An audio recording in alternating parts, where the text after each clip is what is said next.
చేబడి విషయంతో పాటు కొన్ని విషయాల్లో ఆ విషయాలను మీ దృష్టికి తీసుకురావడానికి ఈరోజు ఈ విలేకరుల సమావేశాన్ని ఏర్పాటు చేయడం జరిగింది. ముందుగా నిన్నటి వరకు మన మధ్యలో ఉండి మనతో కలిసిమెలిసి ఉండి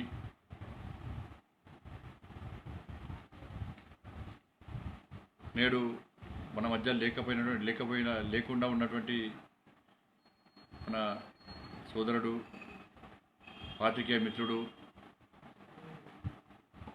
మనోజ్ గారి మృతికి సంతాపాన్ని వ్యక్తం చేస్తూ వారి ఆత్మకు శాంతి చేకూర్చాలని చెప్పి వాళ్ళ కుటుంబం లోపల ఒక మనోధైర్యం నింపాలని చెప్పి నేను నమ్ముకున్న ఆ అమ్మవారిని ప్రార్థిస్తూ నిజంగా మనోజ్ గారు నిన్న మరణించిన తర్వాత వారి గురించి తెలుసుకుంటే సమాజం అంతా ఆశ్చర్యం గురైంది, ఆందోళనకు గురైంది. వారు నిత్య జీవితంలో కానీ వాళ్ళ కుటుంబ పరంపర ఆ విషయంలో కానీ నిజంగా వారు చాలా గొప్ప వ్యక్తి. అలాంటి వ్యక్తి ఈరోజు నిజంగా మన మధ్య లేకపోవడం చాలా బాధాకరం, ఒక దురదృష్టకరం. నమ్ముకున్న వృత్తిలో దేనికైనా తెగించి సాహసించి వాస్తవ విషయాలను ప్రజలకు వివరించాలనే ఉద్దేశంతో ముందుకొస్తున్నటువంటి సోదరుడు మనోజ్ నిజంగా మరణించడం తీవ్రంగా నన్ను కలిసివేసింది. నిన్న వారి గురించి తెలుసుకున్నాక చాలా బాధ అనిపించింది. అటువంటి వ్యక్తులు ఎప్పుడు మన మధ్య ఉండాల్సిందే. మనోజ్ గారు చనిపోకముందు గాంధీ హాస్పిటల్లో వారు వెళ్ళినప్పుడు అక్కడున్న పరిస్థితులను వాళ్ళ సహచర పాత్రికేయులతో వివరించిన తీరు చూస్తుంటే నిజంగా ఈ రాష్ట్ర ప్రభుత్వము కరోనా విషయంలో ప్రజలను కాపాడడంలో ఏ విధంగా విఫలమైందో ఇలా స్పష్టమవుతుంది. గాంధీ హాస్పిటల్లో సరైన వసతులు లేవు, చాలా ఇబ్బంది పడుతున్న విషయాన్ని సహచర పాత్రికేయులకు వారు చనిపోయే ముందే చెప్పడము, అప్పటి వరకు యాక్టివ్గా ఉన్నటువంటి సోదరుడు మనోజ్ వారు వెంటనే వారు మరణించడం నిజంగా దురదృష్టకరం.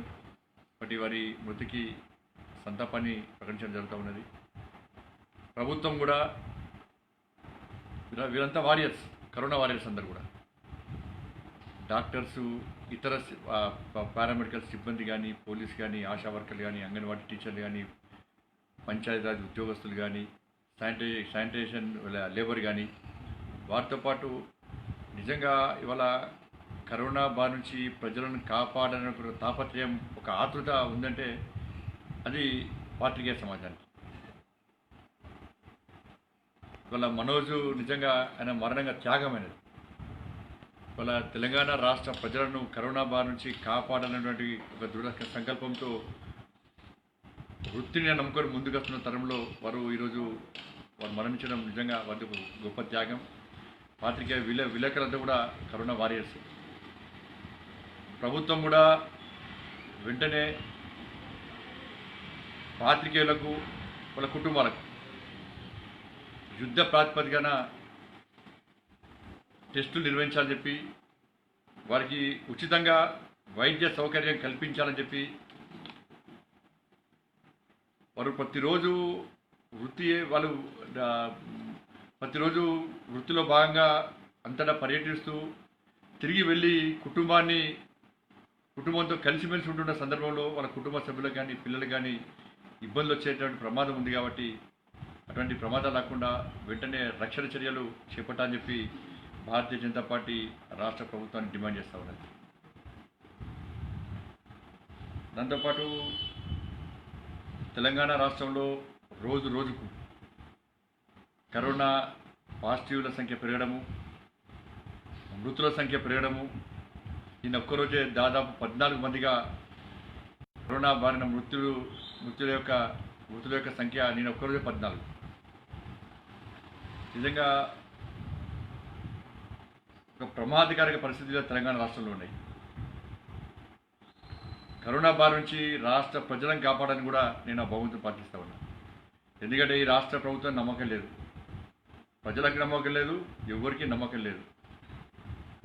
ఇలా విచిత్రమైన పరిస్థితి ఏంటంటే ప్రతిసారి విపక్షాలు కానీ పత్రికలు కానీ సూచనలు సలహాలు ఇస్తే ఏ విషయంలోనే కూడా ముఖ్యమంత్రి గారు చెప్పిన రాష్ట్ర మంత్రులకు వాళ్ళ నాయకులందరికీ మీరు ఏ మాట్లాడినా అన్ని కేంద్రం అని చెప్పండి, ఏది మాట్లాడ కేంద్రం అంటారు. లాస్ట్కు సంబంధిత ఆరోగ్య శాఖ మంత్రి గారు కూడా కేంద్రం యొక్క నిబంధనలు పాటిస్తున్నాం, ఐసీఎంఆర్ గైడ్లైన్స్ పాటిస్తున్నాం, అన్ని కేంద్రమే. మళ్ళా ముఖ్యమంత్రి ఫామ్ హౌస్ నుంచి ప్రగతి భవన్ రాకపోవడం కూడా కేంద్రమే రావద్దని చెప్పింది ఆయన. ప్రజా సమస్యలను పట్టించుకోవద్దని కూడా కేంద్రమే చెప్పింది ముఖ్యమంత్రి గారికి. ఇవాళ అబద్ధాలు ఆడమని కూడా కేంద్రమే చెప్పింది, టెస్టులు చేద్దని కేంద్రమే చెప్పింది, మరణాల సంఖ్య ప్రకటించగానే కేంద్రం చెప్పింది. ఇవన్నీ కేంద్రం చెప్తే నడుస్తుంది వీళ్ళందరూ కూడా. అందుకే మళ్ళీ అంటున్నా, అన్ని కేంద్రం చేసాక వీళ్ళకి రాష్ట్ర మంత్రులకి రాష్ట్ర ముఖ్యమంత్రికి ఎందుకు మనకు చాతకంతనం కాకపోతే వీళ్ళకు. ఇవాళ ఐసీఎంఆర్ గైడ్లైన్స్ ఉన్నారు, కేంద్ర ప్రభుత్వం నిబంధనలు అంటున్నారు. ఇవి దేశవ్యాప్తంగా దేశంలో తెలంగాణ రాష్ట్రం అనేది ఒక అంతర్భాగం. అన్ని రాష్ట్రాల్లో లక్షల కొద్దీ టెస్టులు చేస్తున్నప్పుడు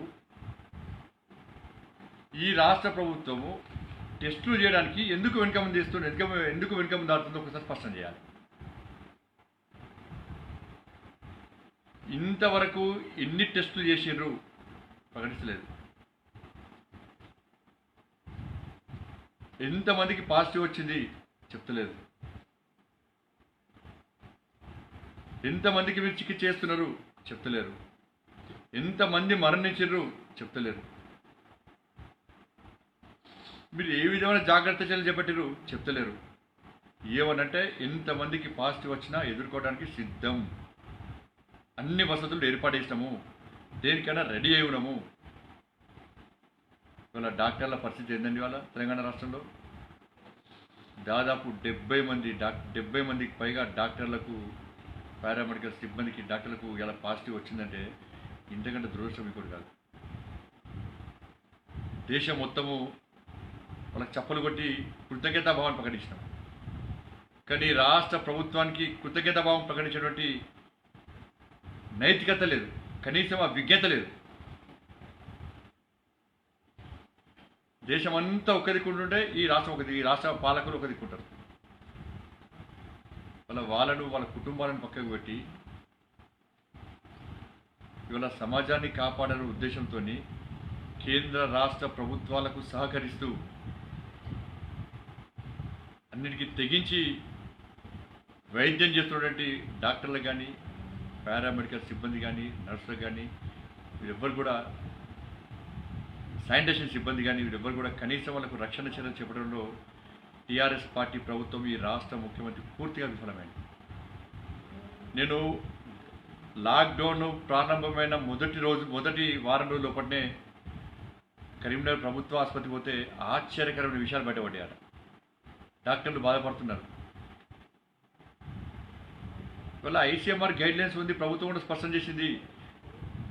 వైద్యం చేసే పాజిటివ్ ఈ కోవిడ్ సంబంధించి ఆ విభాగంలో పనిచేసే డాక్టర్స్ అందరు కూడా ప్రత్యేకమైన వసతి కల్పిస్తాము, స్పెషల్ రూమ్స్ ఇస్తాము. ఎందుకంటే వాళ్ళ కుటుంబ సభ్యులకు కలవలేని పరిస్థితి, వాళ్ళ ఇంటికి పోలేని పరిస్థితి కాబట్టి ప్రత్యేకమైన రూమ్లు కేటాయిస్తాము. కోవిడ్ వల్ల ఇబ్బంది పడితే కూడా ప్రత్యేక రూమ్లు కేటాయిస్తామని చెప్పి ఆ రోజు హామీ ఇచ్చింది. ఇంతవరకు కనీసం లేదు. వాళ్ళు ప్రతిరోజు ఉదయం నుంచి సాయంత్రం వరకు చికిత్స చేసి కోవిడ్ పేషెంట్స్కు మళ్ళీ తిరిగి వాళ్ళ ఇంటి వాళ్ళు ఇబ్బంది పడతా ఉన్నారు. ఇవాళ చాలామంది కొన్ని ప్రాంతాల్లో డాక్టర్లు ఇంటికి పోకుండా ప్రైవేట్ లాడ్జ్ తీసుకుంటున్నారు, ప్రైవేట్ రూమ్స్ తీసుకుంటున్నారు. అనేక హాస్పిటల్లో ఉస్మానియా కానీ, గాంధీ కానీ, నిమ్స్ కానీ, ఏ హాస్పిటల్లో కానీ అన్ని విభాగాలు ఉంటాయి. ఆర్తో ఉంటుంది, గైనక్ సంబంధించి ఉంటుంది, పీడియాటిక్ ఉంటుంది, అనేక డిపార్ట్మెంట్స్ ఉంటాయి, ఓపీ ఉంటుంది. అక్కడికి డాక్టర్లు పనిచేస్తూ ఉంటారు. డాక్టర్లు వాళ్ళు చికిత్స చేస్తుంటే రకరకాల పేషెంట్స్ వస్తూ ఉంటారు. వాళ్ళు చికిత్స చేస్తూ ఉంటారు, ట్రీట్మెంట్ చేస్తూ ఉంటారు. ట్రీట్మెంట్ చేస్తే వాడు రెడ్ జోన్లో కూడా వచ్చిరా, కంటైన్మెంట్ ఏరియా నుంచి వచ్చిరా, ఎక్కడి నుంచి వచ్చిర్రు డాక్టర్కి ఎట్లా తెలుస్తుంది? సింటమ్స్ వెంటనే బయట రావు కదా. చికిత్స చేస్తే కనీసము ఆ చికిత్స చేస్తూ ట్రీట్మెంట్ చేస్తున్న డాక్టర్లకు కనీసం N95 మాస్కులు లేవు, పీపీ కిట్స్ లేవు, శానిటైజర్స్ లేవు, గ్లౌజెస్ లేవు. ఏమనంటే ఐసీయూలో ఉన్న వాళ్ళకి మాత్రమే పీపీ కిట్స్ ఇస్తామంటారు. అరే ఐసోలేషన్ వాళ్ళు 14 రోజుల పాటు ట్రీట్మెంట్ చేస్తారు డాక్టర్లు. 14 రోజుల తర్వాత కదా గతంలో ప్రకారం వాళ్ళు పాజిటివ్ వచ్చేది, 14 రోజులు వాళ్ళతో కలిసి ఉంటారు కదా. ఇలా ఓపీలో కానీ ఇతర డిపార్ట్మెంట్లలో డాక్టర్లు ఇలా ట్రీట్మెంట్ చేస్తుంటే వాళ్ళకి అనేక మంది రకరకాల పేషెంట్స్ వస్తారు, వాళ్ళను చికిత్స చేస్తున్నారు, ట్రీట్మెంట్ చేస్తున్నారు. వాళ్ళకి ఇబ్బంది వస్తే ఈ డాక్టర్ల ద్వారా ఇతరులకు ఇబ్బంది వస్తుంది, వచ్చిన పేషెంట్ల ద్వారా డాక్టర్లకు ఇబ్బంది వస్తుంది. దీన్ని ప్రభుత్వం గుర్తిస్తలేదు, ఒక ఆశామాష తీసుకుంటుంది ప్రభుత్వం.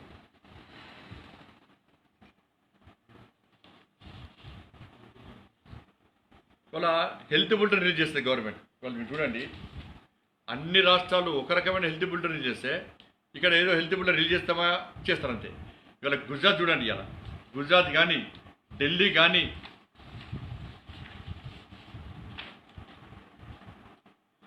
పంజాబ్ కానీ అనేక రాష్ట్రాల్లో వాళ్ళకి క్లియర్గా అన్ని వివరాలు అందిస్తూ ఉన్నారు. వాళ్ళు ఎంతమంది మనం శాంపుల్స్ తీసుకున్నాం, బ్లడ్ శాంపుల్స్ ఎంతమంది తీసుకున్నాము, ఎంతమంది పేషెంట్స్కు పాజిటివ్ వచ్చింది, ఎంతమంది పేషెంట్స్ రికవర్ అయ్యారు, ఎంతమందిని డిశ్చార్జ్ చేసినాము, ఎంతమంది ఆక్సిజన్ సపోర్ట్తో చికిత్స చేస్తున్నాము, ఎంతమంది క్రిటికల్ పొజిషన్లు ఉన్నారు, ఎంతమంది వెంటిలేటర్ ద్వారా చికిత్స అందిస్తున్నాము, ఆ రాష్ట్రంలో మరణాలు ఎన్ని, ఇవన్నీ కూడా వాళ్ళ వాళ్ళ జిల్లాల వారీగా ఆయా రాష్ట్ర ప్రభుత్వాలు అందిస్తూ ఉన్నాయి. ఇవన్నీ కూడా ఏ జిల్లాలో ఇప్పుడు చెప్పిన వివరాల ప్రకారం ఇవి అన్ని రాష్ట్రాలు అందిస్తూ ఉన్నాయి. ఇవాళ ఇక్కడ మాత్రం ఏం చెప్పరు, ఎంతమంది పాజిటివ్ వచ్చింది.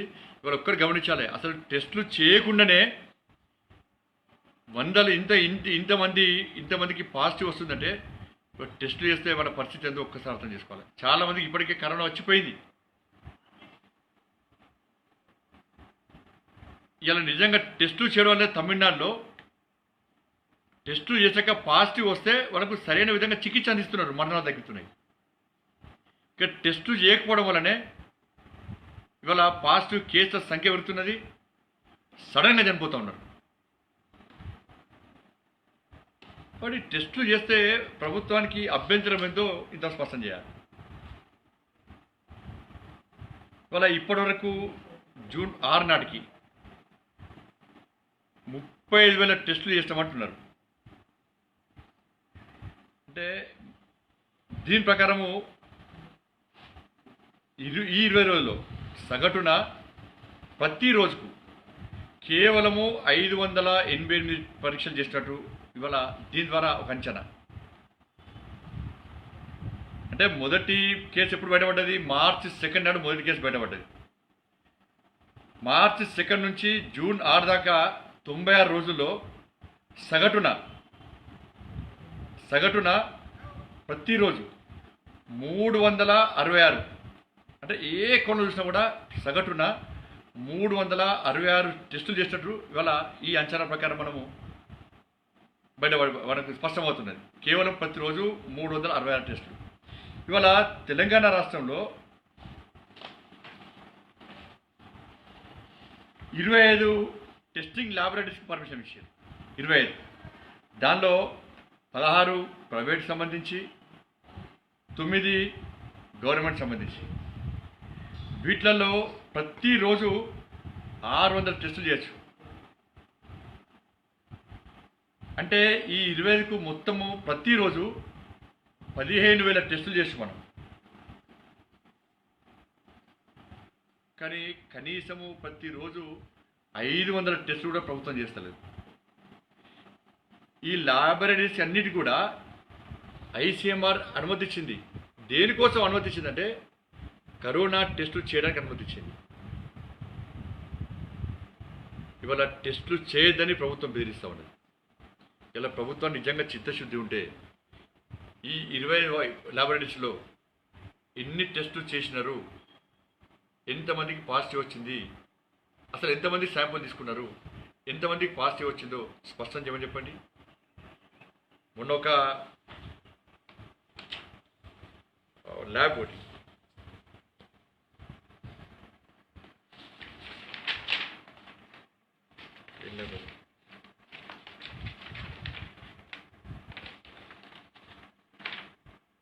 మొన్న ఒక ల్యాబ్ను సీజ్ చేసింది ప్రభుత్వం, బయోజెన్సిస్ ల్యాబ్. దానిలో టెస్టులు చేస్తే పాజిటివ్ వచ్చిన కేసులను విషయంలో వాళ్ళు ఐసీఎంఆర్కు దానికి అప్లోడ్ చేస్తే ఇవాళ నిబంధనలకు విరుద్ధంగా ల్యాబ్ నిర్వహిస్తున్నారని చెప్పి ఆ ల్యాబ్ను సీజ్ చేసి కేసులు పెట్టారు. అంటే ఐసీఎంఆర్ అనుమతితోని టెస్టులు చేయడానికి వాళ్ళు ముందుకు వస్తే ఇవాళ దానికి భిన్నంగా ఇలా ప్రభుత్వము వాటిని సీజ్ చేస్తుంది, క్రిమినల్ కేసులు పెడతామని బెదిరిస్తారు ఈ ప్రభుత్వం. బట్ ఇవాళ డాక్టర్ల పరిస్థితి నిజంగా ఘోరమైన పరిస్థితి. ఇవాళ మొన్న ఒక హాస్పిటల్లో ఒక గైనకాలజిస్ట్ ఒక డాక్టర్కు వారం రోజులుగా ఆరోగ్యం బాగలేదు. ఆరోగ్యం బాగా లేకున్నప్పుడు కూడా విధులు నిర్వహించింది ఆమె రిక్వెస్ట్ చేసినా కూడా ఆమెకు టెస్టులు చేయలే. చివరకు బతిలాడితే ఆమెకు టెస్ట్ చేస్తే ఆమెకు పాజిటివ్ వచ్చింది. కొన్ని హాస్పిటల్స్లో ఇక పీజీ స్టూడెంట్స్ వాళ్ళ పరిస్థితి ఇంకా ఘోరం పడదు. వాళ్ళని బెదిరిస్తున్నారు, సార్ మాకు ఆరోగ్యం బాగలేదు, మాకు ఇబ్బంది వస్తున్నది అని చెప్తే మీకు పాజిటివ్ వచ్చినా కూడా మీరు ట్రీట్మెంట్ చేయాల్సిందే, మీరు డ్యూటీ చేయాల్సిందే, మీరు డ్యూటీ చేయకుంటే మిమ్మల్ని ఫెయిల్ చేస్తాం. మీరు పోయి బయట ఎవరికైనా విషయం చెప్తే మీ వాయిస్ అంతా రికార్డ్ చేస్తున్నారు వాళ్ళు, కాబట్టి మిమ్మల్ని ఫెయిల్ చేస్తాం. ఇది పీజీల పరిస్థితి. పాపం వాళ్ళు భవిష్యత్తు నాశనం చేస్తుంది ఈ ప్రభుత్వం. వాళ్ళ 70 మంది డాక్టర్లకి వాళ్ళ పాజిటివ్ రావడానికి కారణం ఏదో ఒక్కసారి రాష్ట్ర ప్రభుత్వం స్పష్టం చేయాలి.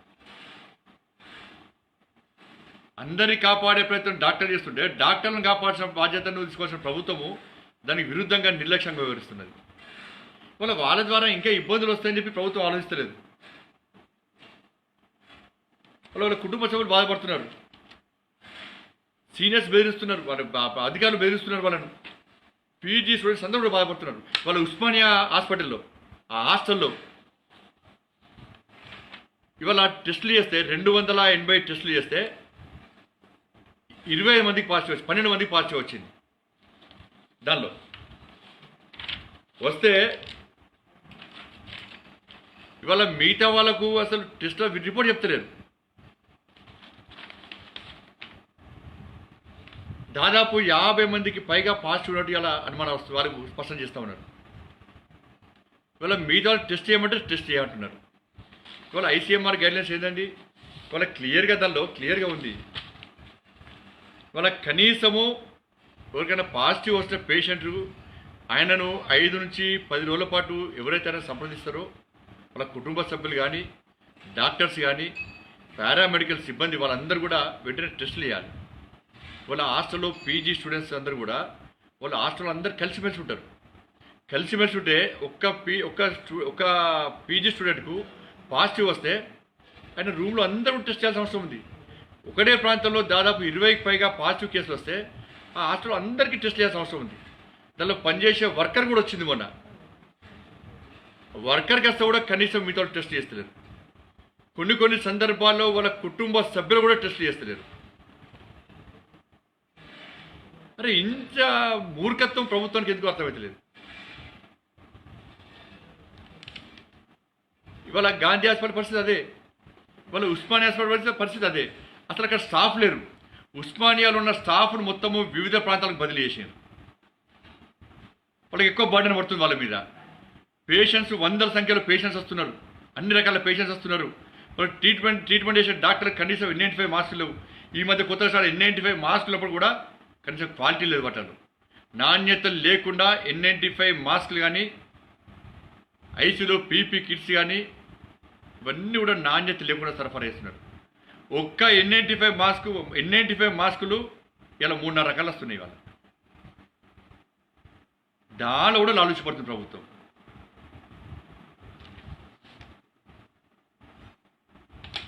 కొన్ని ప్రాంతాల్లో ఇవాళ సూర్యాపేటలో డే మెడిసిన్ కూడా ఎందుకు ట్రాన్స్ఫర్ చేశారండి? అనేక ప్రాంతాల్లో కొంతమంది అధికారులు నిక్కచ్చిగా పనిచేస్తే, నిర్భయంగా పనిచేస్తే ఏదో కారణంతో వాళ్ళు బదిలీ చేస్తూ ఉంటారు. కాబట్టి ఇప్పటి వరకు కూడా కనీసము ఈ ప్రభుత్వము ఇతర రాష్ట్రాలు లక్షల సంఖ్యలో టెస్టులు చేస్తే ఈ ప్రభుత్వము నాకు తెలిసి 20,000కు మించి టెస్టులు చేయాలి, 20,000-30,000 మించి టెస్టులు చేయాలి. టెస్టులు చేయనప్పుడు కూడా ఇలా వందల సంఖ్యలో పాజిటివ్ కేసెస్ ఉన్నాయి. మరి టెస్టులు చేసిన పరిస్థితి ఏదో ఒకసారి అర్థం చేసుకోవాలి. ఇవాళ మరణాల సంఖ్యలో కూడా కనీసము ఒక పద్ధతిలో ప్రణాళిక, కనీసం మరణాలు ఎన్ని జరిగాయని కూడా ప్రకటించలేరు. మరణాల విషయం ప్రకటిస్తే ప్రజలు అప్రమత్తతో ఉంటారు. వీళ్ళు ఏమనంటే మాకు అప్రదిష్ట వస్తుంది తెలంగాణ రాష్ట్ర ప్రభుత్వానికి. అరే మీకోసం ఆలోచిస్తారా? ప్రజల బాగోగుల గురించి ఆలోచిస్తారా? ప్రజలను కాపాడే దిశగా ఆలోచిస్తారా? ఒక్కసారి ప్రభుత్వం స్పష్టం చేయాలి.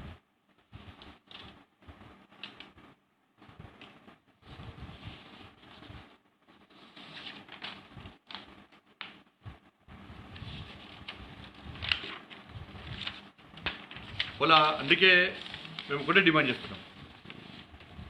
ఇలా డాక్టర్లను కాపాడాల్సిన బాధ్యత రాష్ట్ర ప్రభుత్వం ఉన్నది, విలేకరులను కాపాడాల్సిన బాధ్యత రాష్ట్ర ప్రభుత్వం మీద ఉన్నది.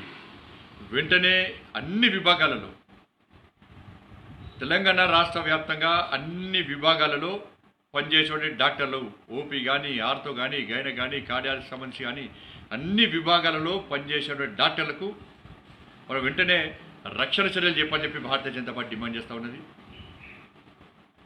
ముఖ్యంగా ఈ పీజీ స్టూడెంట్స్ విషయంలో వాళ్ళందరూ కూడా ప్రతి డాక్టర్లకు ఇలా పనిచేసేటువంటి వైద్య వృత్తిని నమ్ముకొని ప్రజలను కాపాడడమే విధిగా భావించి, ఒక బాధ్యతగా భావించి ప్రభుత్వానికి ప్రజలకు సహకరిస్తున్నటువంటి డాక్టర్లందరూ కూడా ప్రభుత్వము యుద్ధ ప్రాతిపదికన వాళ్ళకు టెస్టులు చేయాలి, వాళ్ళ కుటుంబ సభ్యులకు టెస్టులు చేయాలి. హాస్టల్స్లో ఉన్నటువంటి అందరు విద్యార్థులందరూ కూడా, పీజీ స్టూడెంట్స్ అందరూ కూడా వెంటనే విధిగా వాళ్ళకి టెస్టులు చేయాల్సిన బాధ్యత రాష్ట్ర ప్రభుత్వం మీద ఉంది. వాళ్ళని బెదిరించే ప్రయత్నం చేయకండి. డాక్టర్లకు కానీ, పీజీ స్టూడెంట్స్ కానీ ఇబ్బంది వస్తే వెంటనే మానవతా దృక్పథంతో టెస్టులు చేయండి. వాళ్ళకి సపరేట్ రూమ్స్ అరేంజ్ చేయండి. వాళ్ళ కుటుంబ సభ్యులను కలుపుకునే పరిస్థితి ఉంది. కాబట్టి ప్రభుత్వం ఈ విధంగా వివరిస్తే డాక్టర్ల వృత్తి ఏరిగా ఇంకా పాజిటివ్ కేసుల సంఖ్య పెరుగుతుంది. ఇప్పటికే 70 మంది డాక్టర్కి వచ్చిందంటే డాక్టర్ కూడా భయం స్టార్ట్ అయింది. వాళ్ళ ఒక భయానక వాతావరణంలో డాక్టర్ వృత్తి చేస్తూ ఉన్నారు. కాబట్టి వెంటనే వాళ్ళకు పీపీ కిట్స్ అందించండి. మీరు చేసేది లేదు. కేంద్ర ప్రభుత్వము కోవిడ్ సంబంధించి ప్రతి పైసా కేంద్ర ప్రభుత్వం ఇస్తున్నది. వేల కోట్ల రూపాయలు ఇచ్చింది. వాళ్ళ అన్నిటి దారి మళ్ళిస్తారు. లక్షల పీపీ కిట్స్, వేల కోట్ల పీపీకి ఎవరికి ఇచ్చారు వెంటనే పెట్టండి. వాళ్ళు అందుకే కేంద్ర ప్రభుత్వము కోవిడ్ సంబంధించినటువంటి నిధుల విషయంలో వెంటనే శ్వేతపత్రం విడుదల చేయండి. మీరు ఎంతమందికి పీపీ కిట్స్ ఇచ్చారు, డాక్టర్ల పేరు స్పష్టం చేయండి. ఎంతమందికి పీపీ కిట్స్ ఇచ్చారు, ఎంతమందికి N95 మాస్క్ ఇచ్చారు,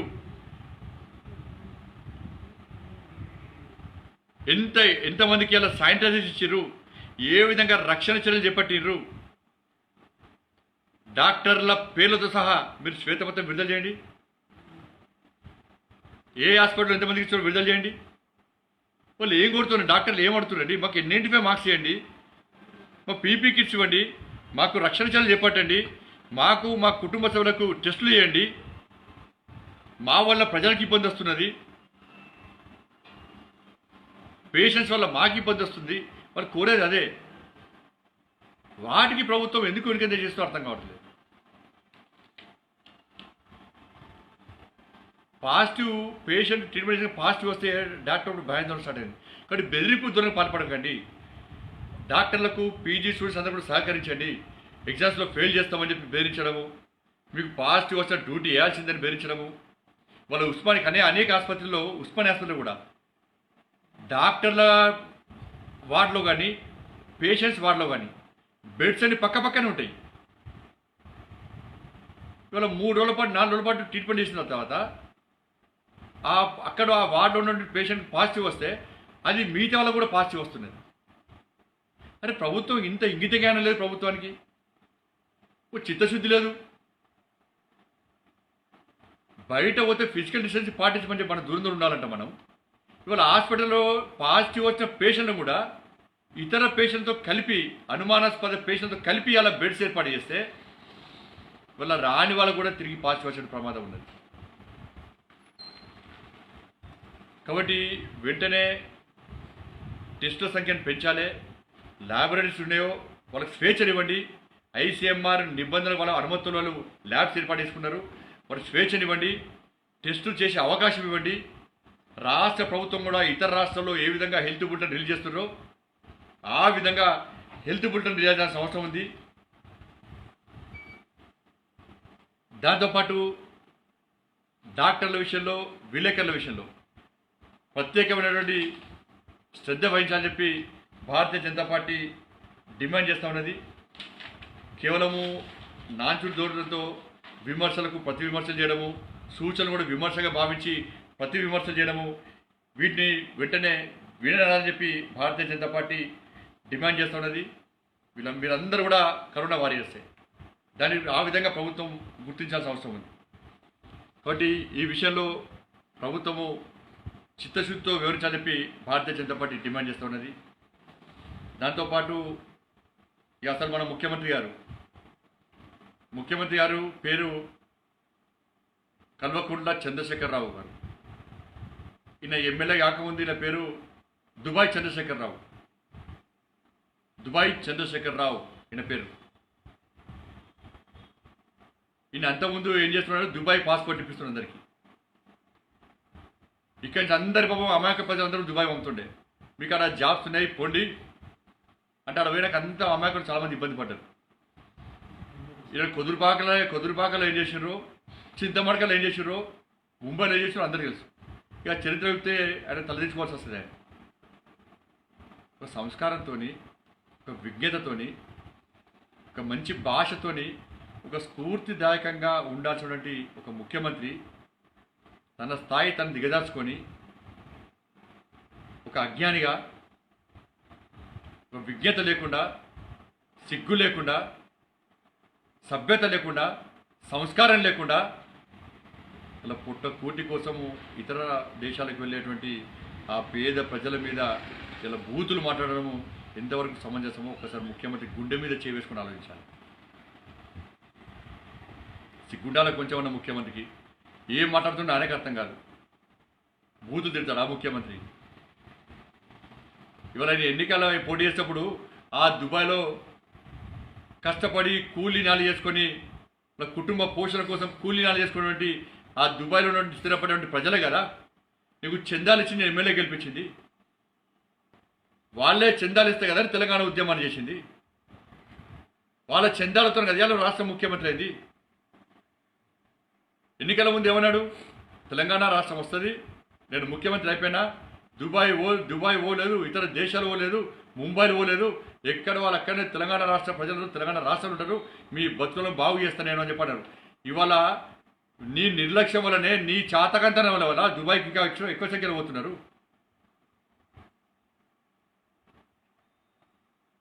వాళ్ళ బూతులని ఎంత ఘోరం అయ్యాల రాష్ట్ర ముఖ్యమంత్రి. వాళ్ళ అందరు బాధపడుతున్నారు, ఏడుస్తున్నారు. ఇలా మమ్మల్ని బూతుడితే, మా కుటుంబాలను ఇలా కించపరిస్తే, బూతులు మాట్లాడితే ఇవాళ దేశం అంతా కూడా, ఇతర దేశాల్లో ఉన్నటువంటి ప్రజలు కూడా అరే మీ ముఖ్యమంత్రి గింత ఘోరంగా మాట్లాడతారా, ఈ ముఖ్యమంత్రి మీకు అవసరం అంటున్నట్టు వాళ్ళు. ఈడ మనం ఇబ్బంది పడుతున్నాం. మొన్న కరోనా విషయంలో దుబాయ్లోతో పాటు ఇతర దేశాల్లో చాలామంది పేద వ్యక్తులందరూ కూడా లాక్డౌన్ వల్ల ఇబ్బంది పడితే, వాళ్ళ ఉద్యోగాలు బంద్ చేస్తే వాళ్ళకి కనీసం తినడానికి తిండి లేదు.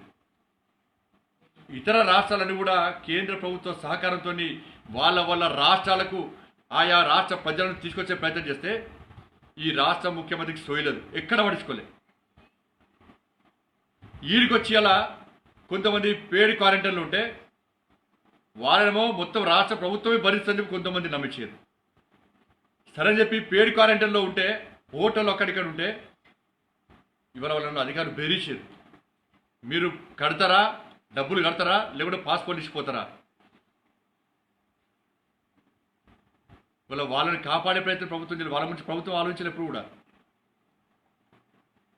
ఇవాళ అలాంటి పేద ప్రజల విషయంలో ఇలా ఈ రాష్ట్ర ముఖ్యమంత్రి బండ బూతులు మాట్లాడితే ఇలా నిజంగా ఇంతకంటే సిగ్గుచని కూడా కాదు. ఈ ముఖ్యమంత్రి భాష ఏందో, ఏ విధంగా నటిస్తుండో, బయట భాష లోపల భాష, లోపల వేసేట అన్ని చీకటి పనులు, బయట వేసేటది మాత్రం నేను నిజాయితీ పరుని, నేను తెలంగాణ రాష్ట్ర అభివృద్ధి కోసమే ప్రజల కోసమే పనిచేస్తున్నాను చెప్పండి. పక్కా బయటపడతాం. నీ అవినీతి బండారం అంతా తప్పకుండా బయటపడతాం. ఎట్టి పరిస్థితుల్లో ఈ ముఖ్యమంత్రిని జైలు పంపక తప్పదు, తప్పకుండా జైలు పంపుతాం, న్యాయపరంగా జైలు పంపుతాం. నీ చీకటి దందా అంతా బయటపడతాం. సిగ్గుండాల ముఖ్యమంత్రికి పేద మంది తిడతాడు. ఎంత ఇబ్బంది పడుతున్నాండి. కనీసము 3 సంవత్సరాలు 4 సంవత్సరాల పాటు 5 సంవత్సరాల పాటు కుటుంబానికి దూరమై ఈడ వాళ్ళ ప్రాంతాల వాళ్ళ గ్రామాల్లో కనీసం తినడానికి తిండి లేక ఇక్కడ కుటుంబ సభ్యులు, భార్య, పిల్లలు, తల్లిదండ్రులు కూడా కూలి పని చేసుకుంటూ జీవిస్తున్నారు. అప్పులు చేసి దుబాయ్ పోతున్నారు, ఇతర ప్రాంతాలకు పోతున్నారు. 3-4 సంవత్సరాల పాటు వాడు కష్టపడి పనిచేస్తే తప్ప అప్పులు తీర్చలేవు. వాళ్ళు అక్కడి నుంచి కష్టపడి పంపించే పైసలు కూడా సరిపోకపోవడం వల్ల ఇక్కడ వాళ్ళ కుటుంబ సభ్యులు అలా కూలీనాలు చేసుకుంటున్నారు. అక్కడ వాళ్ళు కష్టపడుతున్నారు, ఇక్కడ వీళ్ళు కష్టపడుతున్నారు. ఇవాళ తెలంగాణ రాష్ట్రంలో అన్ని సౌకర్యాలు కనిపించి వాళ్ళకు ఉద్యోగాలు కల్పిస్తే దుబాయ్కి ఎందుకు పోతున్నారు? వాళ్ళు టైంపాస్ పోతున్నారు దుబాయ్కి. ఏమన్నా వాళ్ళు నీ చాతకంతనం వల్ల, నీ నిర్లక్ష్యం వలన, మళ్ళీ నీ తప్పుల్ని కప్పిపుచ్చుకోవడానికి వాళ్ళ మీద బూతులు మాట్లాడతావా? ముండ కొడుకునంటావా? గాడి కొడుకునంటావా? ఇంకా ఏ భాష మాట్లాడాడు? ఇంత నీచమైన ముఖ్యమంత్రి కోటి దొరకడు మనకి. ఇంత బూతులు మాట్లాడిన ముఖ్యమంత్రి కోటి దొరకడు. అసలు మానవత్వం ఉందా ముఖ్యమంత్రికి? ఈయన మనిషి అసలు పేదోలంటే ముఖ్యం కాదా నీకు? లెక్కలేదా నీకు పేదోలంటే? అడ్డగులు సంపాదించండి, కోటీశ్వరుడు ఇండియాల వేల కోట్ల రూపాయలు ప్రాజెక్టుల పేరుతోని ఇవాళ ప్రజలను దోచుకొని, రాష్ట్రాన్ని దోచుకొని, కోట్ల రూపాయలు సంపాదించుకొని కోటీశ్వరుడై నీ గత చరిత్ర మొత్తం మర్చిపోయాడు. దుబాయ్ బ్రోకర్గా ఉన్నటువంటి దుబాయ్ చంద్రశేఖరరావు ఇలా రాష్ట్ర ముఖ్యమంత్రిగా కోట్లకు పడగలుగుతుంటే పేదోళ్ళ బాధలు మర్చిపోయింది. వాళ్ళ దుబాయ్ చంద్రశేఖరరావు ఇలా రాష్ట్ర ముఖ్యమంత్రి, మళ్ళా దుబాయ్ చంద్రశేఖరరావు స్థానానికే పోయేటువంటి పరిస్థితి రాబోయే రోజుల్లో ఎట్టి పరిస్థితిలో వస్తుంది, రాబోతుంది, వచ్చి తీరుతుందన్న విషయాన్ని ఒక్కసారి రాష్ట్ర ముఖ్యమంత్రి గ్రహించుకోవాలి. ఇలా వయసులో గురించి మాట్లాడతారు. నువ్వు రైతు బంధు మొన్న సాడేసినావు, కానీ ఒకప్పుడు రైతులు కానీ ఎవరైనా పంట వేసుకోవాలనుకుంటే అరే మన షావుకారు దగ్గర గోపారా మనకు పైసలు ఇస్తాడు, సహాయం చేస్తాడు వాళ్ళు. అప్పుడు షావుకారులు వయసులే షావుకారులు అంటారు. వాళ్ళందరూ సహకరిస్తారు. మొన్న అంతకుముందు వాడు మూర్ఖుడు మాట్లాడిండు వాడు వయసుల విషయంలో. రైస్ మిల్లు తప్ప పెట్టద్దు రైస్ మిల్లు. నువ్వు స్టాప్ వేసుకున్నావా? నువ్వే వేసుకోవాలని చెప్పి గుత్తపట్టమే నువ్వే పెట్టాలని చెప్పి పిచ్చి మాటలు మాట్లాడతారట. వాళ్ళ బాధలు చెప్పుకుంటే పిచ్చి మాటలా నీకు? నువ్వు ఏక అవకాశం ఇచ్చినావు. నువ్వు ఎవరికి మాట్లాడే అవకాశం నువ్వు ఇవ్వవు. వాటి దుబాయ్ చంద్రశేఖరరావు జాగ్రత్తగా ఉండు. నువ్వు పేదల పట్ల నిర్లక్ష్యం వహిస్తే, అవహేళనగా మాట్లాడితే, కుసంస్కారంగా మాట్లాడితే, అసభ్యంగా మాట్లాడితే, బూతులు మాట్లాడితే ఇలా ప్రజలు తిరగబడతారు. పోయి చూడు సార్, గ్రామాల్లో పోయి చూడు ఇలా ఎంత ఇబ్బంది పడుతున్నావు. నువ్వు మాట్లాడిన బూతులకు వాళ్ళ కుటుంబ సభ్యులు తిడతావా? నువ్వు కుటుంబ సభ్యులు అవమానిస్తావా? నువ్వు బాగుండాలి, కుటుంబం బాగుండాలి, ఇంకోటి బాగుంటుంది. ఇక వెంటనే రాష్ట్ర ముఖ్యమంత్రి వెంటనే దిగి వాళ్ళకి క్షమాపణ చెప్పాల్సిన బాధ్యత ఉంది. ఎవరైతే రాష్ట్ర ముఖ్యమంత్రి తిట్టిండో, అసభ్యంగా మాట్లాడిండో, వాళ్ళ కుటుంబ సభ్యులు తట్టుకోలేని బాధలు ఉన్నారో వాళ్ళందరూ కూడా ఈ రాష్ట్ర ముఖ్యమంత్రి వెంటనే బేషరతుగా క్షమాపణ చెప్పి భారతీయ జనతా పార్టీ డిమాండ్ చేస్తున్నది. ఇది అనే విజ్ఞతగా వదిలేస్తున్నాం. లేకుంటే నీకంటే నీచమైన ముఖ్యమంత్రి దేశంలో ఎవ్వరు దొరకడు. సంస్కారం లేని ముఖ్యమంత్రి దేశంలో ఎవరు దొరకరు. ఆ విధంగా తెలంగాణ రాష్ట్ర ప్రజలు కాదు, ప్రపంచంలో ఉన్నటువంటి తెలంగాణ రాష్ట్రానికి సంబంధించిన ప్రజలందరూ కూడా ఇవాళ నీ సంస్కారం చూసి, నీ ప్రవర్తన చూసి అని ఆశ్రయించుకుంటున్నారు. ఇవాళ మరి వెంటనే రాష్ట్ర ముఖ్యమంత్రి బేషరతుగా క్షమాపణ చెప్పి భారతీయ జనతా పార్టీ డిమాండ్ చేస్తూ ఉన్నది. అదేవిధంగా చివరిగా 10th పరీక్షలు వెంటనే వాయిదాల్సిన అవసరం అవుతుంది. వాళ్ళ విద్యార్థుల ప్రాణాల కంటే పరీక్షలు ముఖ్యం కాదు. అది ముఖ్యమంత్రి తెలియదు. విద్యార్థుల ప్రాణాలు ముఖ్యమంత్రి తెలియదు. ఎందుకంటే ఇంటర్మీడియట్ విద్యార్థులు చనిపోయారు. ముఖ్యమంత్రి స్పందించాడు ముఖ్యమంత్రి. ఏదో చిన్న పిల్లలు చనిపోయారు. కానీ ముఖ్యమంత్రి మానవత్వం లేని మానవ మృగంగా వివరిస్తున్న బట్టి మళ్ళీ డిమాండ్ చేస్తున్నాం, వెంటనే పరీక్షలు వాయిదా వేయండి, విద్యార్థుల ప్రాణాలు కాపాడండి.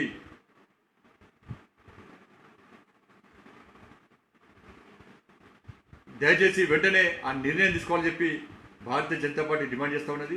మళ్ళీ మేము అన్ని చర్యలు చేపట్టాము. ఇలా ఏ సంఘటన జరిగినా కూడా దానికి రాష్ట్ర ముఖ్యమంత్రి బాధ్యత వహించాల్సి ఉంది. కాబట్టి వెంటనే 10th పరీక్షలను వెంటనే వాయిదా అని చెప్పి భారతీయ జనతా పార్టీ డిమాండ్ చేస్తున్నది. అదేవిధంగా ఇంజనీరింగ్కి సంబంధించి ఫైనల్ ఇయర్ స్టూడెంట్స్కు కూడా అలా ఆ పరీక్షలు కూడా వాయిదా అని చెప్పి భారతీయ జనతా పార్టీ డిమాండ్ చేస్తున్నది. ఈ విషయంలో కూడా ప్రభుత్వం దృష్టికి, సంబంధిత అధికారుల దృష్టి కూడా బీజేపీ తీసుకునే ప్రయత్నం చేస్తూ ఉన్నది. అందరికీ ధన్యవాదాలు.